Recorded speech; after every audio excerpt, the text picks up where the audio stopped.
Hello, everybody, and welcome to another Capital Gains Tax Solutions Mastermind, where we believe most high net worth individuals and those who help them, they struggle with clarifying their capital gains tax deferral options.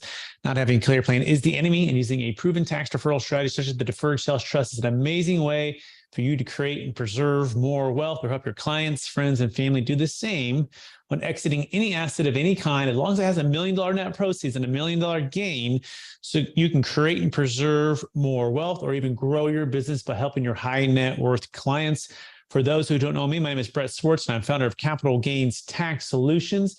And every single week, we are here breaking down live deals, case studies, getting tactical with the deferred sales trusts. So again, that you can feel confident in your exit plan, right? And by the way, sometimes it is a deferred sales trust. Sometimes it is a 1031 exchange. Sometimes it's a Delaware statutory trust. The key is you want to know what options you have available to you and what's the best way to unlock the freedoms that you want for your wealth. By the way, if you're watching this on YouTube, you can subscribe to our YouTube channel. We so appreciate them out there. We're also streaming on Expert CRE Secrets as well. So we appreciate all of the listeners who are learning about commercial real estate and wanting to grow their wealth in that way. So let's start with this. Investment strategies with the deferred sales trust is the topic of today. And we have found that one of the best ways to invest is to do it at optimal timing. And having a strategy beyond just tax deferral is just as important as the tax deferral strategy that you have. And so we like to coin this or say it's not just about tax flow. It's not just about cash flow. It's about tax flow. And kind of the bigger picture is about wealth, building and connecting these three things together is what helps to build a effective investment strategy, right? Right now, given the time and place of the marketplace, it feels as if we're not quite sure what's going to happen with what asset type. Is the stock market going to go higher or lower? Interest rates going to go higher or lower?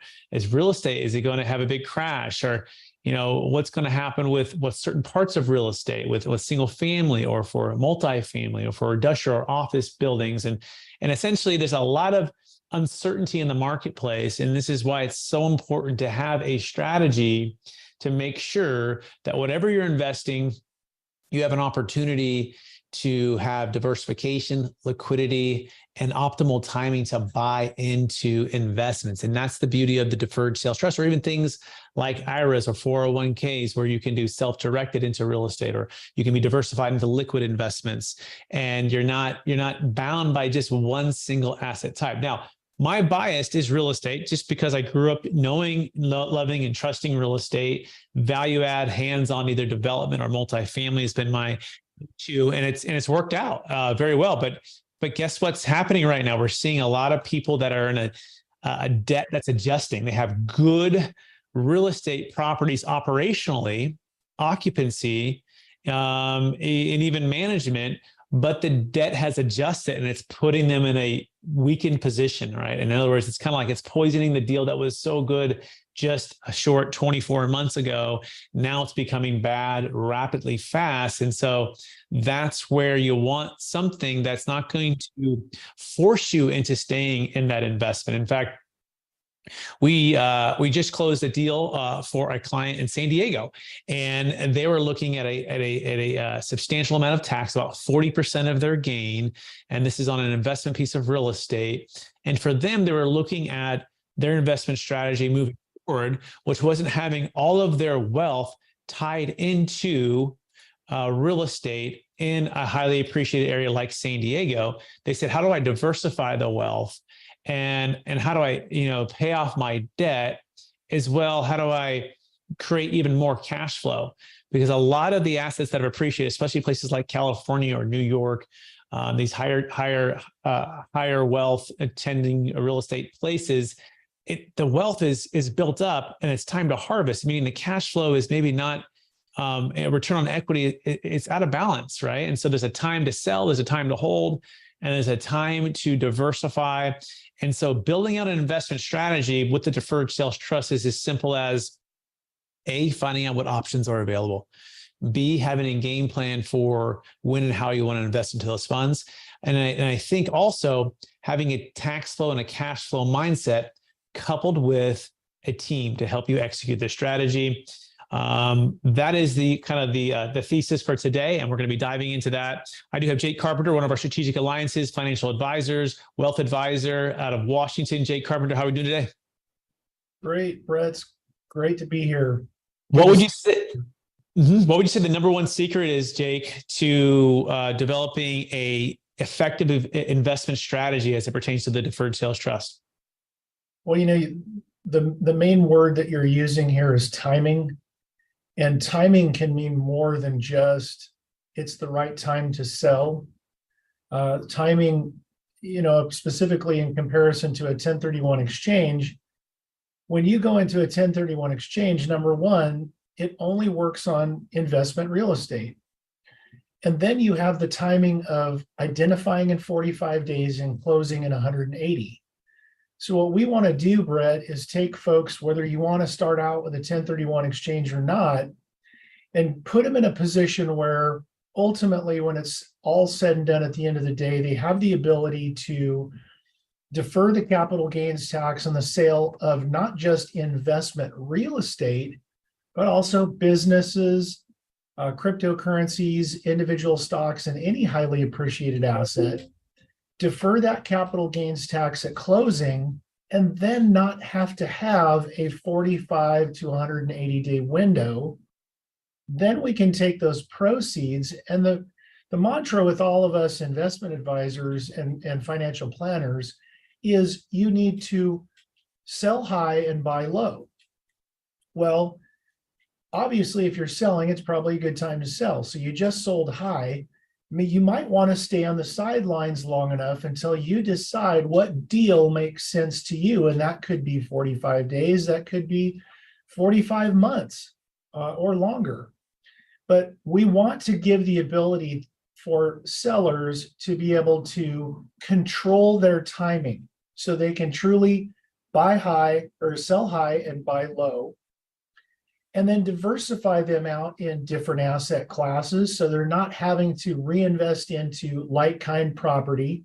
They can reinvest in a multitude of different assets to position themselves to be able to quickly move into the deal that makes sense for them. So timing is definitely important, probably one of the most important things, and timing in different realms. Good. Excellent, Jake. And that's Jake Carpenter, carpentercapitalllc.com. Thank you for sharing that, Jake. Also, I think timing is interesting in the fact that not only for investment performance and opportunity to pounce on low, priced, either be it stocks, be it real estate, be it business ventures, but also timing just for your family, right? For the time and energy that you're putting in for what is most important for you and for your life and for your family. And investments should be as a part of helping you to unlock the freedoms that you desire, right? Either that being cash flow, or whether that be just, being able to sell an asset that otherwise takes up a lot of time and energy and stress. And so the ability to change your lifestyle based upon exiting an asset that produces that cash flow, right? Or even increases your cash flow. In fact, we have found to build an effective deferred sales trust investment strategy, you're typically increasing 20, 30, 40, 50% in cash flow from what you're selling, right? And a lot of that asset is tied up, again, in that the wealth is tied up into this asset. And now you're selling and putting into something else that's producing much more cash flow, which could free up the most valuable thing, the thing that we can never get back, which is time. And the countless and countless families that we've worked with and helped over the years, that is the one driving force. More time with grandkids, more time traveling, more time, charitable causes, or some kind of entrepreneurial dream they've always wanted to do, or building real estate, right? Helping to create housing for people that don't have housing. These types of things that are the impact. And so I think an effective investment strategy not only makes selling high and buying low to increase cash flow, but it's unlocking the ability to make an impact with your wealth. I want to pass it to Jake Miller, one of our top strategic alliances financial advisors, certified financial planner. Jake, what are your thoughts on building an effective investment strategy with the deferred sales trust? So part of the effectiveness of it, Brett, is already solved. with the deferred sales trust itself, in the sense that it is a tax efficient vehicle, we are already deferring for those taxes. You are already starting your investment with sometimes 20, 30, 40% more capital than you otherwise would have had you had to pay taxes prior. Now, within your deferred sales trust, the proceeds that are there usually came from the sale of a highly appreciated asset. Oftentimes that means that all your eggs were in one basket. It was a warehouse, it was crypto, it was that racehorse, whatever it was that you sold. Now you're able to diversify, and you're not subject to those limitations of 45, 46 days, 180 days. You're not subject to what kind of assets, as long as it's not personally used. You can actually diversify your assets and your holdings within the deferred sales trust, and you can do short-term lending. You can invest in crypto if you wish. You can invest in real estate. You can invest in assets outside of the country with your US deferred sales trust. There's a lot of different things that you can hold there, Brett. And so with that being said, it more easily aligns with your objectives. And that's what we sit down to help establish. And you, as a fiduciary, as the trustee, help them accomplish. Good time to go into kind of the roles. In fact, I'm bringing Rebecca Munson, one of our strategic alliances and luxury agents, realtors up in the Truckee, Lake Tahoe area. So Rebecca, talk about some of the roles within the deferred sales trust. And if you were selling someone's house and helping them to, build out some kind of investment strategy with real estate, what are some of the roles and what would that look like? Some of the roles that the deferred sales trust plays. Okay. Yeah, it would be like the trustee, the attorney, the financial advisors. From someone who may learn this for the first time, might be selling some real estate. How would you go about explaining that so someone could digest it? Sure. So, in selling that property, that real estate property, you are going to be selling the property to the trust. And then the trust is going to be the property owner when the actual transaction happens. So then you don't actually, the individual or doesn't actually receive any of the funds. So then, and then you work with the trustee and a financial advisor to figure out what you're going to do with those funds, right? So you never are in receipt of those funds. So therefore you don't have any taxable gains. Yeah, exactly. It's kind of like a delayed tax trust, right? Is another way to think about this. You're delaying receiving payment, which means you're delaying the tax. Also, it's kind of like an IRA or 401k and kind of like a 1031 exchange. And that at the close of escrow, you're not paying tax on what you haven't received. Right. It's deferred, it's growing, it's building. And so there's really just a couple roles. There's, like Rebecca said, there's a trustee. That's our role here at Capital Gains Tax Solutions. We're sort of like maybe the offensive coordinator. Sometimes we're the quarterback on real estate deals. Sometimes we're the guy on the sideline cheering you on for the next business venture that you're an entrepreneur. So we really customize our approach to our clients. But our main role is to work with you and then to find the best. And I mean the best financial advisors, the best CPAs, the best real estate investment groups to help to steward this wealth in a way that's going to get you money back, plus a rate of return, net of recurring fees, and also other ways to build wealth above and beyond just the interest rates. And so that's the beauty of the deferred sales trust, is that you do receive a team that is dedicated to focusing like a laser to helping to get the money back to you, plus a rate of return. In the meantime, you're using what you would have paid in tax to grow wealth. And that's the beauty. It's the law of compounding interest. Most of these promissory notes, by the way, is what you receive at the close of escrow, are somewhere between, let's say, 6 and 9%, sometimes 5 to 9%, depending on the risk tolerance of the individual and depending on a couple other things as well. But ultimately, let's just say it's $1 million in the trust at 8%. Well, that's an $80,000 of cash flow would be the goal per year. End of 10 years, let's imagine it had paid you the 80 and you would have paid on that million, you would have paid, let's say, 400,000 of tax or 300,000 of tax. Well, instead of having 700 or 600, there's been the full million every year in the trust, plus paying you about that 8%. Now, it's not a guarantee. We have to go make the returns on the investments, and that's part of why you have the team to focus like a laser to help you grow the wealth. And at the end of the 10 years, you can take the full balloon payment and pay the tax, or you can also renew it for another 10 years and continue on to defer and grow wealth. If you pass away, the trust can go inside of your living trust, and your children can inherit, step into your shoes, the promissory note, and continue on. So, Rebecca, if someone were selling a luxury home up in Lake Tahoe, and it's not quite an incline village, right? Because that would be Nevada side, so it's higher. Although it can also work for Nevada side as well, especially if you have an estate tax. Let's imagine someone owns a $50 million property. Let's use Nevada, right? Because this will be good. Because even though they think, oh, it's only 20%, right? I don't have the state, of Nevada capital gains tax. It's just 20%. But walk through what the challenge might be for the estate tax as you understand it, Rebecca. So currently, the estate tax is also $12 million single, 24 million married.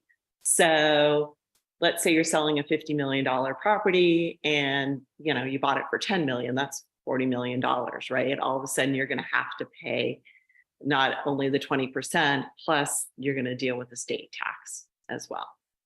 Correct? You got it. Yeah, you got it. Okay. And so what we're talking about is solving estate tax using the deferred sales trust.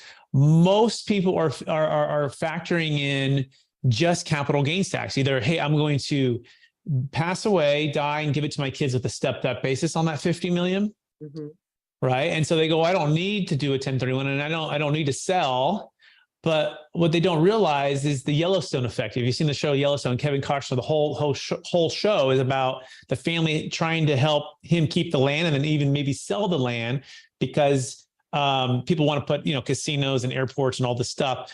But more than that, if he dies, then the estate is assessed. And on this, let's say $100 million worth of land, he's going to pay, about 40% in tax minus the exclusions, right? And so they're like, Dad, you're going to lose it anyways, right? And so understanding that cap gains tax and a stepped up basis to 1031 only is this one realm. It's the tiger by the tail. The big elephant is this estate tax, right? So a good approach, if you're a real estate agent, is solving more than just capital gains tax. It's solving estate tax. Right, estate tax, which is 40%, also known as the death tax. Jake Miller, you want to add or subtract any of that? Any thoughts on that? Yeah, so currently the existing exemption or our free window, so to speak, of where we are exempt and don't have to pay taxes could change at any time. I often say that's one of the biggest mousetraps that the IRS has. In fact, it wasn't maybe 20-something years ago that it was only 600,000. 12 million, 24 million, 600,000. And the fact that here at the end of 2025, 2026, it resets back to what it was in 2017, we can see that this is a moving target. And so as much as you are planning for your estate, just be aware that any given moment with one fell swoop of the pen, Congress can change what that number is today. And you might be subject to that 40% estate tax on top of the income taxes, on top of all the other taxes, without being prepared. So that's why freezing the assets within your estate using a deferred sales trust 2.0, etc., can be a very strategic estate planning maneuver while allowing those assets to grow outside of your estate post DST. Absolutely. And so what we're saying here is, instead of one swoop of a pen from the Congress to change those exemption amounts, what we're saying is we can solve your estate tax with one swoop of the pen of selling your asset with the DST Plus in place, DST 2.0. And in one day, one transaction, does take a third-party buyer, we can move all of the funds outside of the taxable estate. And that is the beauty of this. And this can help you win listings, do more transactions if you're a business professional, if you're selling real estate, or if you're just the high net worth client. This can make all the difference for your family and for your legacy, for your wealth. If you want to learn more about this, you can go to capitalgainstaxsolutions.com. That's capitalgainstaxsolutions.com. That being said, we want to open it up a little bit for anyone in the audience who wants to say hello, questions, comments. And by the way, if you're watching this on YouTube, you can like this video. That'd be fantastic. We so appreciate that. You can also subscribe to the channel. And you subscribe to the channel, it gets more opportunity for more people to see how the deferred sales trust can help them out, another capital gains tax deferral strategy. So with that, do we have anybody who has any questions? You can say something in the chat, and you could also unmute yourself and say hello to us. And Jake, Rebecca, both Jakes, Rebecca and I would love the opportunity to talk with you on maybe a client's deal or your own deal. Happy to connect. Let's see. We'll give it a second here.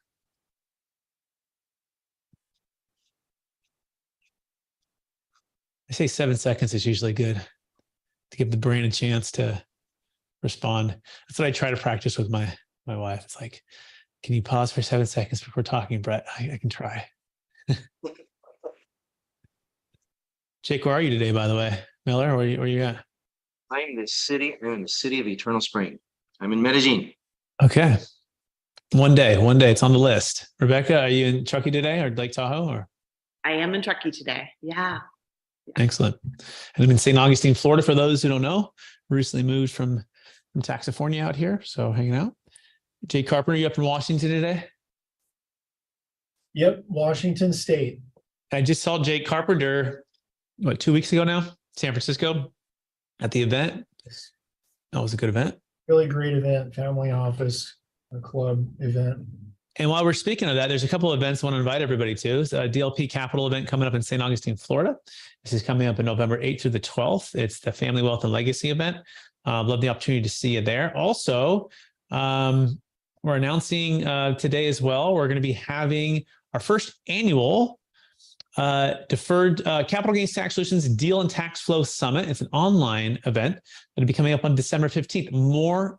More information to come on that, but it's going to be on a Friday, December 15th, and it's going to be a full day event. We're really excited for what that is going to be, and more information to come on that. Looks like we have no questions, which is remarkable, which is cool. But I see Jay, John, I see David, I see Claire. So feel free to, if you guys have questions along the way, but otherwise we will keep talking. Let's see here. Jake, do you want to throw up a question for me? And then I'll throw out one for Jake and Rebecca, and we'll do a little ping pong of, frequently asked questions or challenges or objections you received. Actually, we do have a question. All right. David asks, if my mother's house is in a family trust, would she also need a date for estate planning reasons? Will she need a DST for estate planning reasons? I'm not sure if that's exactly what you mean, but I'll answer as if that's what you meant by that. So it all depends, David, right? So a living trust, which is maybe like a family trust, what you're referring to, has to do with probate, right? Meaning instead of the kids or the assets going through a government entity to decide how and where the funds are going to be distributed to the heirs or whomever, probate basically says, or a living trust basically avoids the probate, and it just goes directly to the people who are going to be receiving it. It's also much cheaper, less expensive, but tons of people don't have living trusts, and it's astounding to think about, right? So get your living trust done. So it sounds like she does have that, and that's a good thing, right? Now, the deferred sales trust, there's thousands of different trusts. This is a business trust that has really nothing to do with your living trust, although the promissory note would be put into the living trust, right? So the asset in which your mom would have if she sold the house would be this promissory note. The money's owed back to her, right? Let's call it a note receivable. Let's just say it's a $3 million exit and it's owed at 8% interest rate. That would be inside of the living trust. So upon her passing, and if dad's not around either, then it would pass via what the living trust would say. Let's say it's a couple kids, you and a couple others, whatever, right? And the cash flow can start to pay you guys, and or you guys can pay your tax. And so that's the short answer there. If she has no capital gains tax, it needs to be $1 million net proceeds, $1 million gain. In fact, on primary homes, we like to see $2 million net proceeds and $2 million gain, generally speaking, because they have what's called that 121 exclusion. So we actually like to double the amount to make it worthwhile. So hopefully that answers the question, David. Feel free to unmute yourself and ask the question or in a different way if I didn't answer that. Happy to dive in a little bit more on that. And I have this second question I'm going to pass to Jake Miller. It says, can you run through the process again? I have a client, Jake, that it sounds like, who is selling a $2 million income producing property, and they need income, but also would like to defer the cap gains tax. And then I'll get back to you, David, in a minute. So Jake, you want to take that? It's a question from Ross. Yeah, absolutely. Ross, thank you for the question. Essentially, should your client use the deferred sales trust, what happens is the trust itself is set up prior to the sale. So it's really important that we get in front of things when there's a letter of intent, when you're negotiating, when you're getting serious, so that up front we can educate everybody, buyer, seller, anybody that needs to be involved. A lot of times, the buyer, it doesn't really matter to them as much, as long as you're not making changes during the 11th hour before signing, right? So we work with you so that we can transfer, let's see, this $2 million property into the deferred sales trust that is newly set up for you to sell from. The trust receives the proceeds. You don't receive the proceeds. That's why you don't have constructive receipts and you don't pay taxes now. The trust issues you a promissory note for the asset or the $2 million that you put into it. Now that the trust receives the proceeds of the sale, the trust can then diversify and invest. Think of it as a 401k. Once money's inside of there, you can buy, you can sell, you can buy, you can sell, you can buy, you can sell. All these transactions are not taxable to you today. Everything is being deferred once it's inside of this shell that's outside of your estate. And so essentially, just to repeat myself one more time, you can utilize the deferred sales trust. You can exchange property that you're selling into it in lieu for a promissory note. So now what you own is a promissory note. You become a lender or a creditor against the assets of the trust. The trust then sells those assets and can reinvest. And that's kind of how the deferred sales trust works. Excellent. Great job, Jake. A little nuance to make in case you might have missed it. There's a DST 1.0 and a 2.0. 2.0 is outside the taxable estate. 1.0 is still inside of the taxable estate and will need to be put inside of the living trust, right? You also want to do the estate planning with the DST 2.0 to make sure you actually name the beneficiaries on the 2.0 right at the start. On the 1.0, it's just a promissory note. You'd put that inside of the living trust and the beneficiaries. That's a little bit technical, but just in case you're wondering. And of course, they can get income from the trust, right? That's the whole idea. Let's just say this is a $2 million income property. Let's say it's a zero basis. Let's imagine it's California. They're going to pay about 40% of tax. So they got about an $800,000 tax bill, or they can put all of the money into the trust at 2 million versus 1.2. And that's the beauty. The funds can be invested into real estate, passive or active, the stock market, liquid investments, illiquid. It can partner with them. Very flexible. But let's just imagine it's earning about 8%, which is not uncommon net of fees on any 10-year period of time. That's about $160,000 of cash flow. And so the key, I think we also run these scenarios. In fact, I just helped a client, I'm a broker myself, sell a $2.5 million property in Sacramento, a multifamily property, about 15 units. Their cash flow, their NOI was about $120,000. And so for them, they said, you know what, it'd be great to be able to increase our cash flow and increase our time and our energy, right? And their time and their energy was spent mostly with toilets, trash, liability, management, driving through traffic from where they were going to the property and back and forth. And they wanted to spend more time with their family, their children, their 2 daughters, and travel, all of the cool things in life.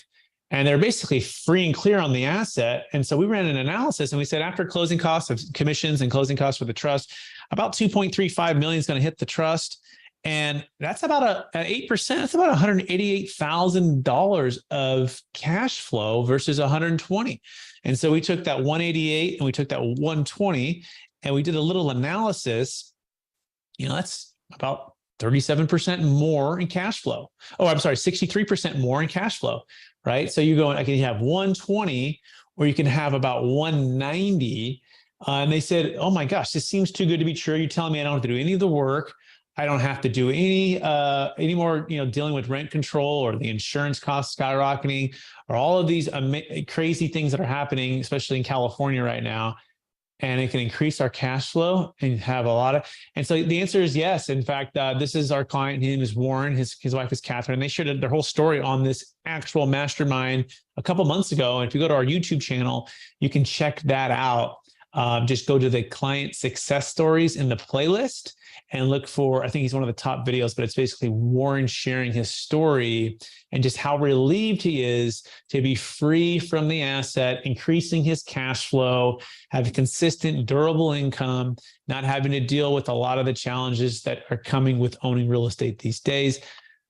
Ross, I hope that answers the question, which leads into the next question for Jake Carpenter. He asks, well, why wouldn't everybody do this instead of a traditional DST? Okay, I'm not sure. Maybe you mean DST plus versus I think, one. yes, I believe that's what he's referring to, Brett, is the DST 2.0. That sounds so fantastic and wonderful. Why would they do that? Why wouldn't they do that just all the time and not the DST 1.0? Okay, great. I'll do Jake Carpenter to that one, and then me and Jake Miller will also tie that in. So Jake Carpenter, why would somebody not just always do the DST plus or the 2.0? I mean, 2.0 just sounds cooler too, right? It's like the iPhone's coming out. It's like the 15 is always better than the 14, right? Can you walk through the pros and cons of the 2.0 versus the 1.0, Jake Carpenter? Yeah, so they're different. One is not necessarily better, but they're just different.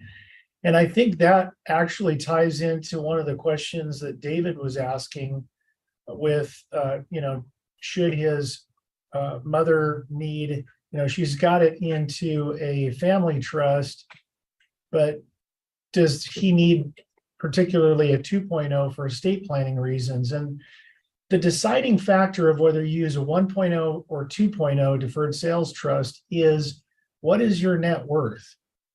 And that, knowing that that is a moving target, if your net worth today is below 24 million total, you may be okay because the exemptions are up to 24 million. But again, as D. Jake Miller said, Congress with the one swipe of a pen can change those thresholds, and they're probably going to come down. In 2026, we're expecting they could do as much as cut in half. So that means $12 million net worth per couple in 2026.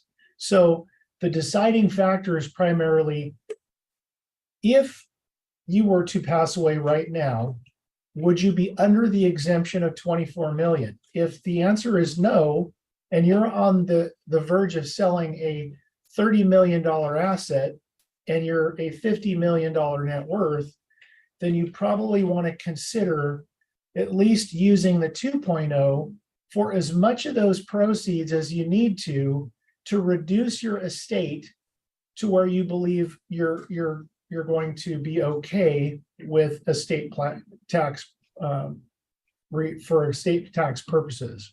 Perfect, Jake. Perfect. He nailed it, right? So first thing is, do you have an estate problem? That's the big question. Well, it's a simple equation. Hey, Mr. Seller, what's your total net worth? It's $100 million. Okay, great. Of that $100 million, how much of that total wealth is inside of your taxable estate? All of it. Most people, it's more, and they've gifted maybe some of it, right? But let's just say they say all of it. Okay. Of that $100 million and all of it's in your taxable estate, how much of that is tied to your investment real estate properties or your real estate or whatever assets you have? All of it. Okay, great. Well, what is your plan upon your death? And again, some people are unaware of the difference between a stepped up basis and the estate tax, which is completely separate. The stepped up basis does not solve the estate tax. Once you actually clarify the problem and also the consequence of not taking action. Not taking action means within 6 months of you passing away and the estate is assessed a 40% death tax above the exclusion amount. So back to what Jake said, in 2026, if they're a married couple, 12 million would be excluded, which means 88 million would be subject to a 40% death tax. So let's do the math. So Mr. Seller, that's $88 million at 40%. That's $35 million.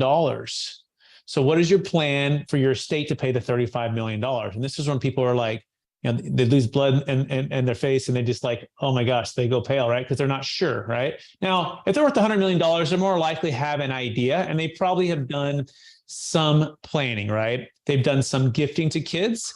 They have done some life insurance and they're planning on giving it to charity. But what we found is most people, they run out of time or they run out of kids, or life insurance is just way more expensive than they wanted it to be. And so when they find us, they say we've gotten some of it out, But the DST 2.0, it's so remarkable. You can list and sell their building tomorrow, fair market value to a third-party buyer, right? Using the DST Plus, our company can help set everything up and get everything in order for all of that. And upon the exit, all of that money in this scenario, let's say it was a $100 million apartment complex to keep it simple, is now outside the taxable estate. And let's imagine they're still like 50 years old or 60 years old. They're still pretty young. Well, that 100 million, not only is it, you've eliminated that $35 million estate tax, but number two, all of the growth is outside the taxable estate. That's remarkable, right? Let's imagine every 10 years you can double the money, or every 5 to 10. And that $100 million is 200, 300, 400. You can see where this can go, right? It can go up very quickly, which means this estate tax is the, big domino that everyone has to figure out. And so 2.0 is 100% estate tax, number one. Now, why wouldn't you use a 2.0? Well, you don't have an estate tax challenge, but also you also might use two trust, right? You can use a 1.0 and a 2.0. In fact, that $100 million exit, we would probably recommend the first 10 million on a 1.0 because that's the more flexible income stream. What does that mean? Well, that means that it can adjust more. The 2.0 is a fixed stream of income based upon your life expectancy. It pays out like an annuity, which means it's not changeable. It's just like a fixed amount that's going to be paying you every year until you die. And if you're married, until your spouse dies. And that's it. That's just what it is. And the remainder goes to the children as the beneficiaries. So it's less flexible for your living, right? It's a legacy play is what it mostly is, but it's also cash flow and you're still receiving a great income. And if it's 100 million, that may or may not be enough, but I imagine that's a lot of money that can come every year. There's an equation for that. But the 1.0, it's adjustable. And let's say we put 10 million in that. And what that means is the interest and the payment, or the payment to you can be adjusted. Also, lump sums can be adjusted with the promissory note. And so sometimes, and most of the time, we'll do a 1.0 and a 2.0 because they both serve their purpose. The next thing is on a 1.0, it's fixed with the interest rate charge, meaning at 5 million or less per person, there's no interest charge. But above that, there's an interest charge for the government. The 2.0, there's no interest charge. Jake Miller, you want to add or subtract for the 1.0 or the 2.0 or point anything out? Essentially, you've nailed it on the head, you and Jake Carpenter both, in the sense that one is a little bit more flexible than the other. Also, there's the limitations, meaning up to $5 million single, $10 million married under section code 453, you are allowed to do DST 1.0. And so again, when we're talking estate issues, sometimes we're talking figures much greater than that. I guess one thing to add is that sometimes our clients have DST 1.0 as well as DST 2.0, so that they can benefit from the greater flexibility of DST 1.0, and also so that they can benefit from the greater estate planning aspects of the DST 2.0.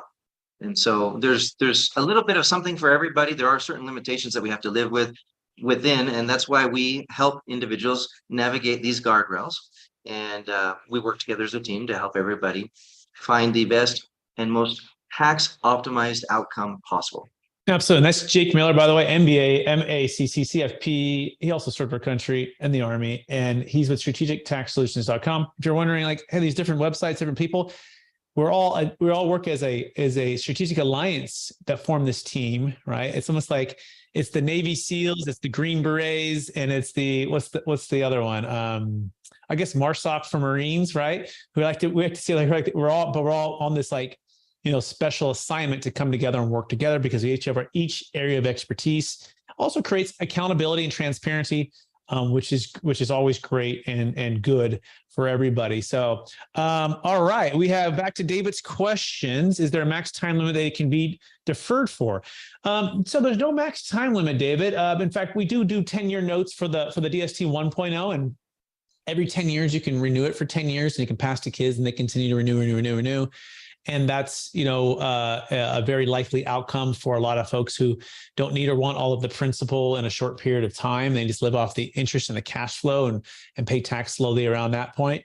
And on the 2.0, it's your lifetime, right? And the children are the beneficiaries there, and they can inherit that at the end. And so no time limit. So that's the answer to that question. I think you might have had another one. You said there would be around $350 of increased value from purchase price. Yeah. So the valuation there, David, seems a little skinny for us, right? In fact, it is skinny for us. We like to see $1 million net proceeds, $1 million gain.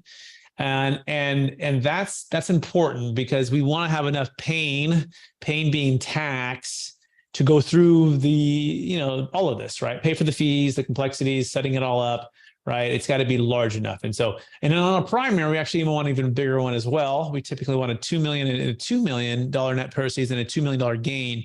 The reason is because it's a 121 exclusion. If you lived there the last 5 years, you get 500,000 married, 250 single, right, of tax-free money. So it's got to be bigger. However, I will say we did a $250,000 deal for our client in Texas because he had a $10 million total portfolio of the properties, right? And that 250 was more like an opportunity for him to test drive everything and get a feel for it before he rolls all the rest of them into the trust. On a standalone deal, we wouldn't do the 250 or the 350 for yours.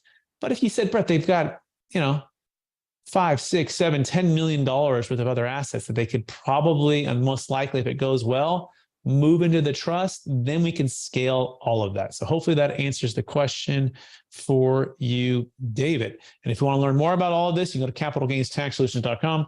As well, you can check out the brand new book called Building a Capital Gains Tax Exit Plan. It's the proven playbook for unlocking your ideal wealth plan when selling any asset of any kind for yourself or your clients, friends and family. Check it out on YouTube as well. We also have a ton of content there. You can, if you're watching this, you can like the video, you can subscribe. And we also have D. Jake Miller in the book for this one. And we have Kevin Harrington from Shark Tank, which is pretty cool. I got a couple of chapters as well, so check that out. Go to Amazon and check that out. All right. That being said, does anyone else have any other questions? Got a good rhythm there. And happy to answer more for anyone. Otherwise, it's happy Friday to everybody. And we can depart from here. Rebecca, go ahead. So I've never asked this before, but it sounds like you can't stack the 1.0 version on a couple of them, like 3 or 4 of them on top, and not do the 2.0. That makes sense. So if you just sell one property, you can only use the 1.0 once, and then you have to go to the 2.0. Let's say it's a $50 million property. Nope. So you can do as many as you want in each of the trusts. Okay. So you only need one trust. You could do 100 deals or 1,000 deals, and the other trust, you do 100 deals or 1,000 deals, right? The question is which one's going to solve the challenge, right? So you can do a 1.0 and do 1,000 different exits, and the 2.0 and 1,000 different exits. But sometimes you might want to do, 2 exits in the 1.0 and 3 exits in the 2.0, right? So it's not a cookie cutter, one size fits all template. We're going to see the unique fact pattern of the client. We're going to see the unique fact pattern of what they're trying to do, and then say, okay, based upon that, here's the prescription, right? Based upon the X-ray and the MRI and the blood test, right? Here's the way to get the ideal outcome. Does that make sense, Rebecca? Yes. Yeah. Perfect. Thank you. Absolutely. Also, I would add that and Brett confirmed here, I believe the 5 million single, 10 million married filing joint limitations on when you must then use a DST 2.0, that's applicable per year, if I recall correctly. And so, if you have a $6 million deal now and you're married, $7 million deal next year, and you're married, my understanding is that you can do DST 1.0 on both of those. Yeah, it's a good point. Right. So yeah, there's limitations per married couple per year. But let's just imagine like Jake said, you sold a $9.9 million deal by December 31st of 2023, right? And that's great. You can defer 100% with no interest charge on that 10 million. 2 days later, in 2024, you could sell a $10 million building, property, business, whatever, and you can use the 1.0 on that as well. So yeah, I get what you're saying now, Rebecca. You're saying the limitations if you go over that out. And by the way, you could also do $1 billion in the 1.0. There's actually not a limitation. There's just an interest charge that the government's going to charge you, and it's going to blow the whole deal up. And so otherwise, it's a 0% interest charge, right? So that's why we're going to map out exactly. And that's really our main focus. Every single day, Jake Miller, Jake Carpenter, myself, our team, our strategic alliances, we're trying to figure out ways to make this an investment and not an expense, right? And you've got to know these intricacies and these details so that it's a success for everybody. So hopefully that makes sense, Rebecca. Cool. Great questions. Yeah, great questions. Anybody else have any other questions for the Brain Trust here? And we'll do our best to answer them concisely. We do have another one from David. Other than real estate, what other things could be placed into a DST? Jake Carpenter, what assets can be sold into the deferred sales trust? And maybe even talk about the recent mobile home park exit that you helped your client, you and I helped your client with, and how that all went. Yeah, so as long as it's a qualified transaction, meaning $1 million net proceeds and $1 million subject to capital gains, really anything that fits, anything you can sell, as long as it fits that criteria, could be appropriate to use the deferred sales trust. This could be cryptocurrency, it could be a collector car portfolio, it could be art portfolios, it can be businesses, it can be real estate. So just about anything you can think of that would appreciate to a level where there would be $1 million subject to capital gains tax and $1 million of net proceeds. So let me give you an example of one of the deals that one of the last deals that Brett and I worked on, and a good example of how our team works together is I had a client who he owned 5 mobile home parks. He ended up getting a really, really good offer that just came out of left field, $10 million. One of the things that he said that we covered earlier in this segment was where Brett said, hey, you can lock in those capital gains, the appreciation on your asset, and sometimes you can increase your cash flow. Well, that's exactly what happened with him. He sold 5 parks for $10 million in one deal, all packaged together. And after the fact, he says, you know what, Brett and Jake, my cash flow doubled because I was able to harvest the capital appreciation and redeploy, so it was creating more income. So, and this was a really neat deal because we first went into a 1031 exchange to remove debt over basis, which we cannot defer capital gains on. So that's another thing you got to pay attention to, and another reason why to use this team here. Once we replace the debt over basis, we drop the remaining proceeds into the deferred sales trust from the qualified intermediary.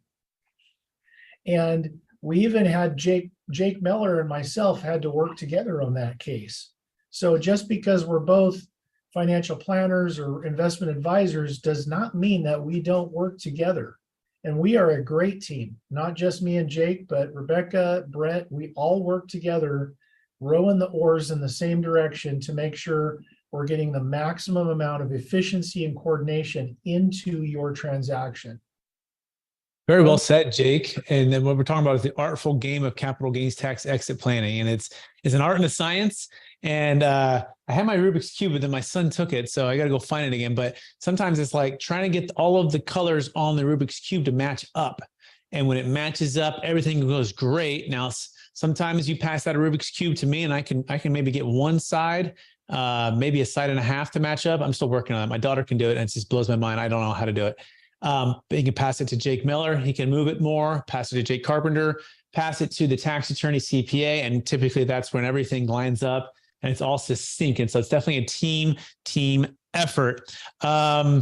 What would you use to accomplish the same outcome if less than 1 million? Great question, David. It all depends, right? So there are some strategies using what's called cost segregation and bonus depreciation that can solve smaller amounts. And in fact, we do multifamily syndications, and we will buy deals and partner with those who buy deals. to produce some smaller amounts of depreciation to offset smaller amounts of capital gains tax. So pros and cons to that as well, right? These are illiquid assets that are typically tied up for 3 to 5 years. No control, no liquidity, right? No diversification. But if you can find the right deal with the right operator at the right time, and it's a smaller amount, okay, right? That can be a good fit. And so that's what we typically do. If someone comes with a smaller deal, it's not a good fit for the deferred sales trust, we will work and invest typically with multifamily value add properties, bigger, better locations where they're putting in smaller amounts to offset their tax. Jake Miller and Jake Carpenter have some other creative stuff too, maybe with some oil and gas stuff. And so depending on the risk tolerance level of those who are looking at, capital gains tax and those type of investments, that can also be a solution. So hopefully that answers the question. David, Jake Miller, want to add anything to that? I just say that there's a lot of different tax strategies out there. This is one. This is one that can be a really big one in the sense that it puts power of timing back into your hands. If you have a transaction that may not be eligible or it's just not a good fit, what have you, there's a whole other bag of tricks out there that can possibly help you with your specific situation and scenario.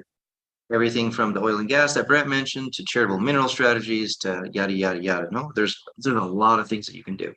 And again, reach out to one of us and we can help share more with you.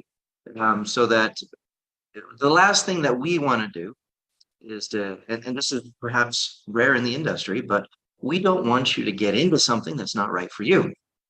We only want to optimize your specific tax scenario with tax savings, with tax deferral, with tax exemptions, with the tools that are correct and perfect for your situation. And so we'll be the first ones to tell you that it's not a good fit if it's not a good fit. But for your specific scenario, feel free to reach out. That's why all of us have websites. That's why we all have a method and means by which you can contact us and we can guide you through that process. And that being said, Jake, we're out of time. Where can people find Jake Miller if they wanted to find you right now? strategictaxsolutions.com. Again, strategictaxsolutions.com, as well as alphamarkcapital.com. Amazing. Jake Miller, if people want to, Jake Carpenter, if people want to find you, where can they find you? 509-396-5292 or carpentercapitalllc.com. And Rebecca Munson, if people want to find you, where can they find you? 530-448-9740 or RebeccaMunson.com. Amazing. And thank you, everybody, for attending another mastermind. Again, we believe most high net worth individuals and those who help them, they struggle with clarifying their capital gains tax deferral options. Not having a clear plan is the enemy, and using a proven tax deferral strategy such as the Deferred Sales Trust is an amazing way for you to exit highly appreciated assets, defer capital gains tax, grow your wealth, unlock freedom, but also understand that it's not just so simple. It's not always a 1.0 or 2.0 or DST at all. It's having that team that you can help you, guide you toward the plan and the exit that you want to be at for your wealth, for your plan. If you're watching this on YouTube again, I really encourage you to please like the video. That helps the algorithm. It's going to help people to see more of this content as well. If you subscribe, you're going to get first access when the new videos are released. We also have a top-rated podcast. We're interviewing some of the best in the business on wealth and real estate. You can check that out on YouTube and on iTunes or wherever else you do podcasts. And then lastly is the book. Check out the book, Building a Capital Gains Tax Exit Plan. We still appreciate everyone out there, and we will talk to everyone again soon. Bye, everybody.